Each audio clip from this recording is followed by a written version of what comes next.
Hello and welcome. Thank you so much for joining me on my program. I appreciate you wherever you're connecting from. If you are joining me from any part of the world, I thank you very much for your contributions on this channel. Please kindly subscribe if you have not subscribed, and also click the notification bell so that you'll be notified each time I upload a video. You will be among the first to receive it. In this channel, I bring information to your doorstep. I bring news from all channels, from every angle. Things that have to do about the world, things that have to do about Africa, more especially Nigeria. I bring it to your doorstep. Some information that you ignore, some information that you cannot be able to come across, I look for them, I bring it to your doorstep for you to see. Every video you see on this channel is for educational purpose. Right time to meet our guest analysts who are right here in the studio with us. First, from my immediate left is Dr. Kenneth Okonkwo. Dr. Okonkwo is a lawyer by training and a global affairs analyst. Thank you so much for joining us. Thank you very much, and thank you, viewers at home. Also joining us is Dr. Adoyi Matthew Omale.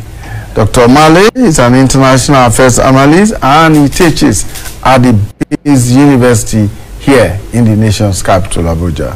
Thank you so much. Good afternoon, and I'm happy to be here. Also joining us is Ambassador Humphrey Ojiako, a familiar face on this program. He's been here a number of times before. Ambassador Ojiako was Nigeria's permanent representative to the United Nations in Geneva. Thank you so much for joining us, Ambassador. Thank you. Sure. Hopefully we'll also be joined online by Professor Olajide Olagunju, who is a lawyer, an arbitrator, and a professor of conflict resolution and peace building. Thank you so much for joining us. He's joining us from the United States of America. Thank you so much. Thank you, thank you, everybody. Welcome. You guys. Right. So let me begin from this end, Dr. Okonkwo.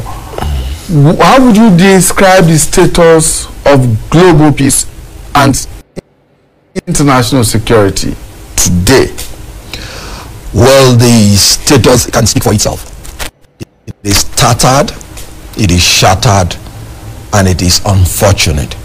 In West Africa, for instance, more than 4 states have degenerated into dictatorship.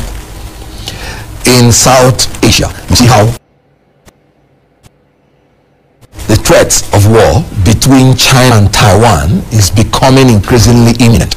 In Eurasia, you see how Russia has unilaterally moved into Ukraine to attack and decimate the innocent country, and all over the world. So this is the worst time to be in this world in terms of international peace and security, and it is the failure of United Nations.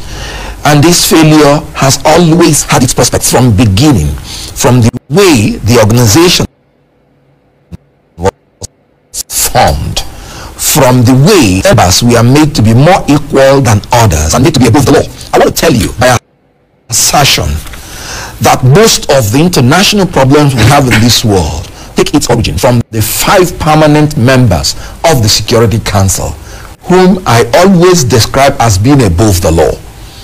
Let us admit that when United Nations was founded in 1945, Africa was not colonization. So obviously Africa as a continent was not even regarded as part of the entities to be considered. So today, that UN Charter has become anachronistic because Africa has become independent. And the composition of the Security Council goes against the Charter itself. In Article 23, paragraph 1, they said the members of the Security Council shall reflect equitable geographical distribution. So in a world where a whole continent is completely ruled out, having no veto power, it is a world where that continent is suffering most in terms of lack of international peace and security. Let me throw that to Ambassador Ojiako, who of course will have a first-hand knowledge of the workings of the United Nations. When it was set up in 1945, 77 years ago, the goal was to create a better world, a more secure and a more peaceful world. But from what we see on a day-to-day basis and from the Global Peace Index, it appears that there is a deterioration. can we trace that to the origins of the United Nations, to the charter setting it up, as Dr. Okonkwo has said? Thank you for bringing me into the conversation, but I agree with Professor Okonkwo to a large extent.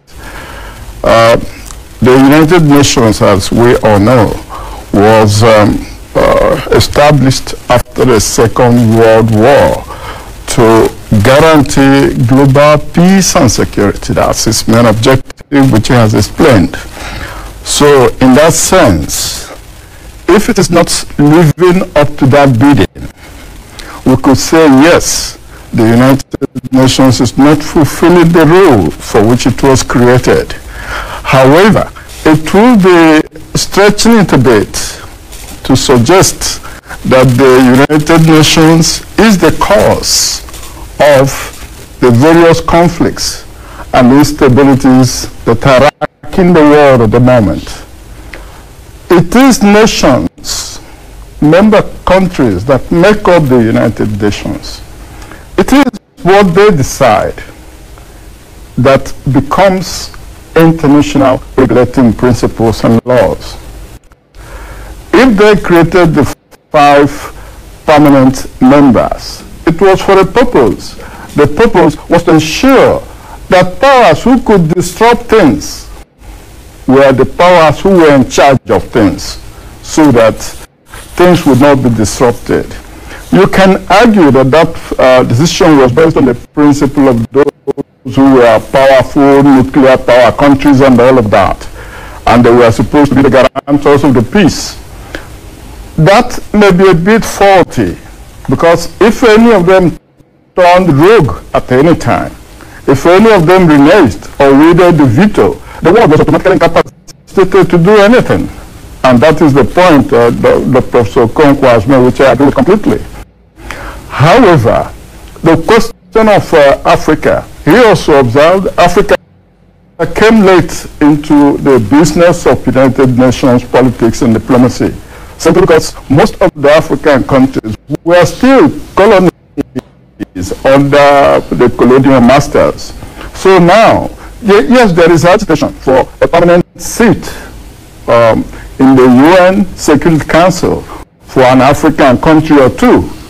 But there is no guarantee that if they get that, when we get that, that will begin to ensure the peace and security of the world. No, simply because what drives security is the element of power. If you do not have the power, you cannot stop a powerful person trying to impose his will. He gave the example of what is happening between Russia and Ukraine. Russia invaded Ukraine because it could, and it knew that the United Nations was not equipped in any way to countermand the political will of a superpower who also controls a permanent seat and a veto power in the United Nations system. So that may be a fault of the UN. It may be corrected, but it still will not guarantee the peace. The only thing that can guarantee global peace and security is the common will of the international community to come together and say, no more wars. Anybody who starts it, all of us, that's the uniting for peace kind of thing. In which case, nobody could veto that, but I don't see that happening, not anytime soon. In fact, that's my point of departure, Dr. Omale. Yeah. From a scholar's perspective, can there be a time, at any time at all, that common way can be demonstrated? Well, we have to look at the issues from a historical perspective. Historical in the sense that what happened during the League of Nations? The League of Nations existed after give way to the formation of the United Nations. What were the weaknesses of the League of Nations which necessitated the forming of the United Nations?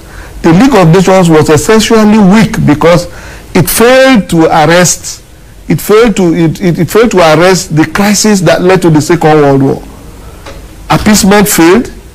The forces that threw up the Second World War they could not, the League of Nations could not prevent them from going into hostilities as at that time, because the League was weak.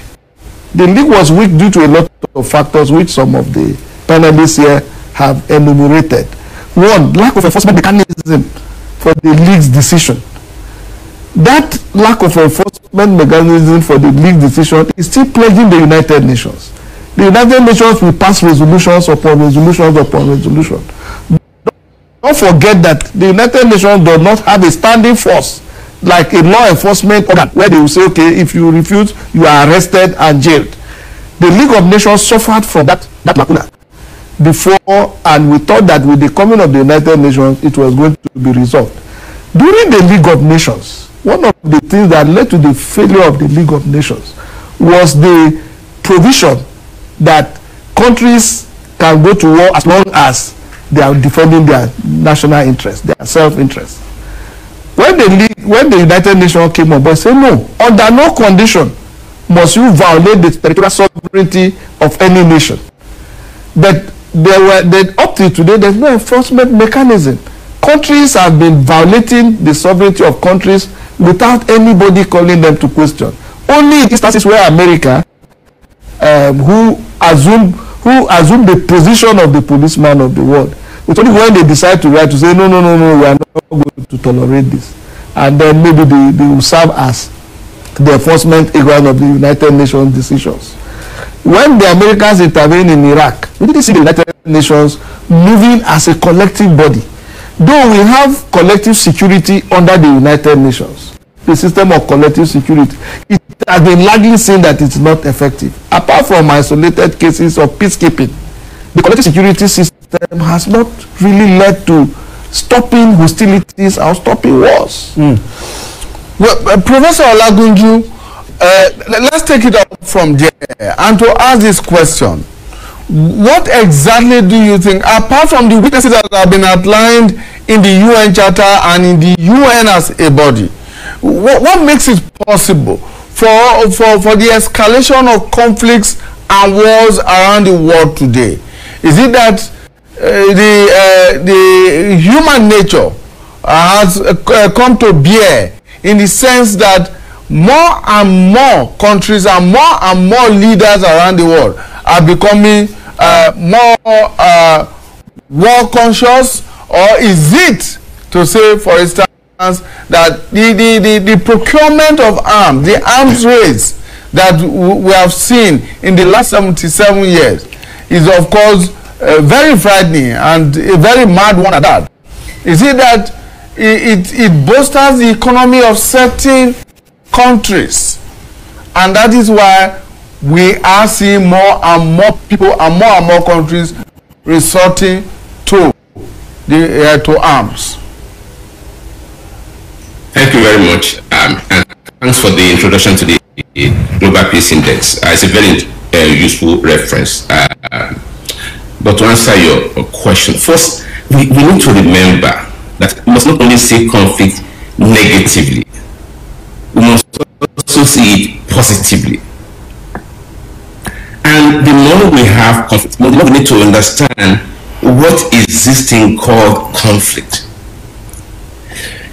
Conflict is simply telling us we have a relationship. And the world is becoming more and more intertwined. So we need to look at it from that perspective. Now, what is the other positive thing about conflict? Conflict in itself is not what is bad.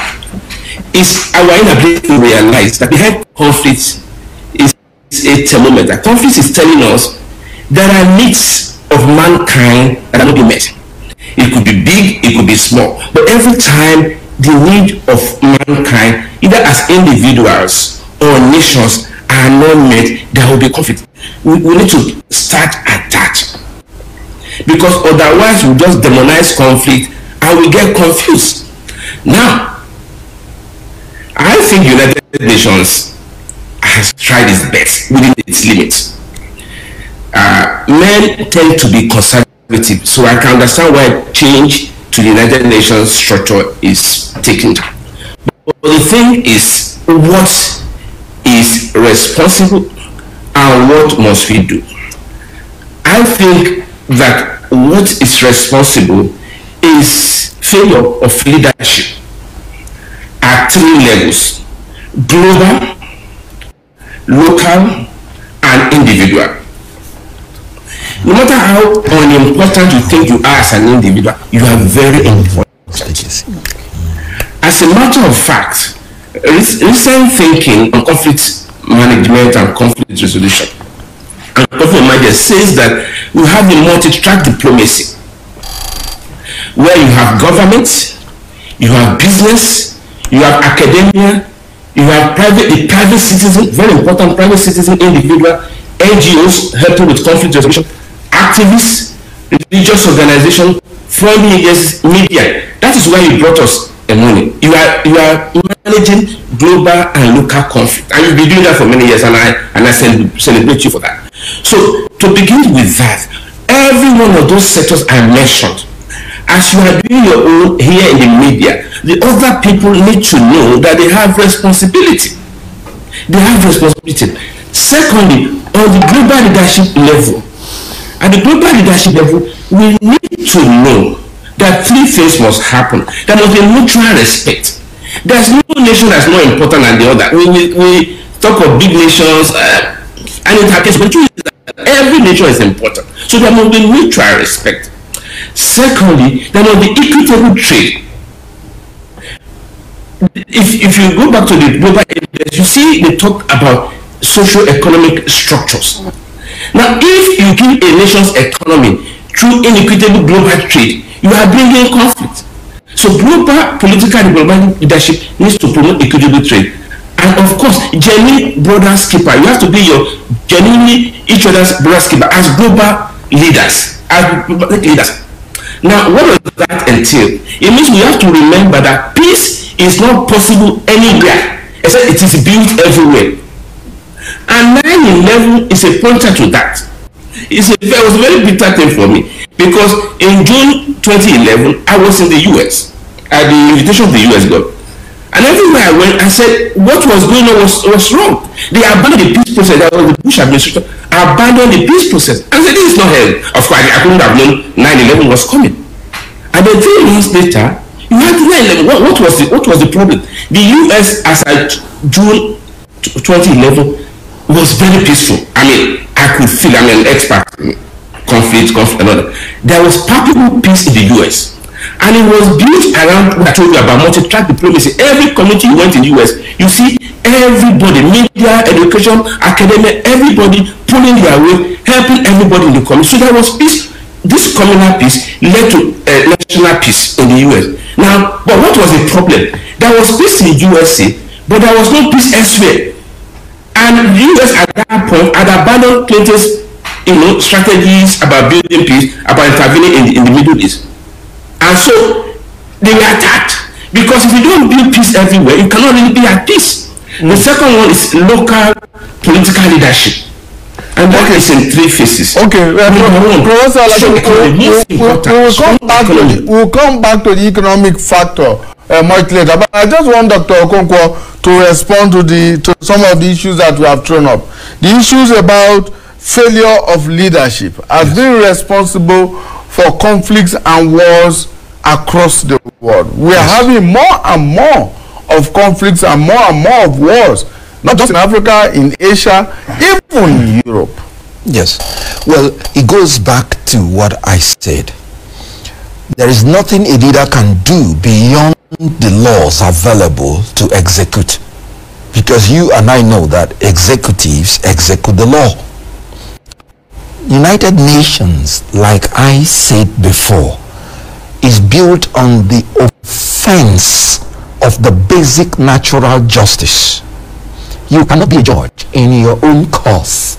And Article 27, paragraph 3 made it clear that decisions of the Security Council shall be done by the affirmative vote of 9 members with the concurring votes of the 5 permanent members, provided that any party to the dispute will not be a party to the vote. But look at, for instance, in the case of Russia and Ukraine, when it comes to the Security Council, Russia is still allowed to vote. And then exercise veto power. Veto power. And then with that veto power, everything you talk against Ukraine is of no water. So there is nothing that you can do if you do not even have the laws and if you're not even willing to obey the laws. So basically, the leadership must rise. If you offend natural justice, there is no way you can implement social justice. As I told you before, Africa has been the battleground from the day of colonization. Remember the Cold War? Cold War was between America and Russia, but it was in Africa that was the battleground. Remember Angola? Remember when they were fighting for capitalism and socialism, and Africa was the battleground. Why? There was no African country that could veto whatever any other country will bring in the Security Council. Meanwhile, the United Nations ceded the authority to maintain peace in the whole world to 15 members. Article 24 is very clear. He said it is agreed. Meaning, if you are a country and you are not part of the Security Council, you are not even around what is happening to even make an input as to international maintenance of peace and security. Because he said it is agreed that the whole world has ceded its power of security to the Security Council only. Now, the danger here is this. You're not a permanent member. You're not a member of the Security Council. Who will speak for you? And Africa continually comes under that. International cooperation is based on give and take. Why is Syria and Assad surviving today? Because it has the backing of one security member and is willing to do whatever Russia says in order to stay in power. In Africa, what are they giving? If nothing, there is nothing they can take. In the whole world, remember what happened to Muammar Gaddafi? Immediately the 5 members agreed, he was gone. So principally, the failure of leadership is based on the failure of the charter not providing to make sure that its purposes are all executed. In Africa, if Africa had the veto power, it's a case of give and take. If France wants to do something, what are you going to do for Africa? If you don't do it, we will veto it. And France will negotiate. UK will negotiate. That is the whole thing about international cooperation. So what we are saying is that the whole United Nations Charter should have to be re-examined. And if not, United Nations will fail like the League of Nations, because you cannot exercise powers beyond what you are given. 15 members are too small to decide what is going on in the world. And veto power is completely undemocratic. Now, let me tell you where United Nations told a lie to itself. In Article 2, paragraph 1, it said United Nations is built on the principle of sovereign equality of all nations. Well, that is the animal farm kind of equality. Animals are equal, but some are more equal than others. And those that are more equal makes them much more powerful than others, and they are above the law. Ambassador, there are those who have suggested over time